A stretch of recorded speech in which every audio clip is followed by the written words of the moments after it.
In this video, we'll continue our discussion of Green's theorem by working another example. So we have the line integral over the vector field, and remember our vector field is, there's our mn, and our vector field is defined by the vector mn. So those are parts of my vector field. They define C for me. They said from 1, 0 to -1 along the circle, so you see the top semicircle there. And then from -1, 0 to 1, 0. This is kind of ambiguous now that I'm looking at it. We should say like along the top side of, right? Because I could have went down like that as well. So I won't make test questions ambiguous like that. But we're going through the top. I drew my picture here, again, from like the past reasons. These are x, y. Past reasons being I obsess and want to make it look pretty. So we need to consider C. What we're trying to do here is use Green's theorem. So is it simple? Well, simple means it just doesn't overlap. Yep, we're good.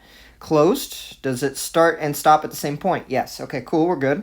And then the region R, is it connected? All right, that means I can take 2 points inside of R, any 2 points, and I can connect them and stay inside of R. Yep. Simply connected means that if I put any open region inside of R, I can contract it down to a point in R. Yeah, that's obvious there. All right, so this means I can use Green's theorem. All right, Green's theorem requires the partial of n with respect to x, and then the partial of m with respect to y, and we'll subtract those two. All right, so n with respect to x is a 0. M with respect to y is also 0. Oh, that tells me the vector field is conservative. Well, I don't need to work this out. I'm going to write this out, but we already know that any work on a closed boundary, that means work is 0. We're done, right? That's the path that we just try to find, or the line integral was representing work. But if it's conservative and it's closed, right, it gets me its path independence. Now, I want to show you how this works out in the theorem, in case you just were like, oh, I'm just going to keep working. It still works out for us. Okay, minus y dy.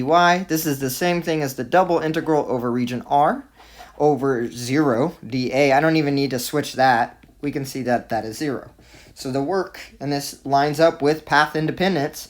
Path independence tells me that the work is 0 because it's going from this path from here around is the same thing as standing there work-wise. Okay, so you can save some time. You don't even need to do this once you show that it's conservative. If it's conservative and it starts and ends at the same spot, you can just put work is 0. No work is required. I would put maybe like path independence if I was on a test and I wanted to make sure that my professor knew exactly what I knew.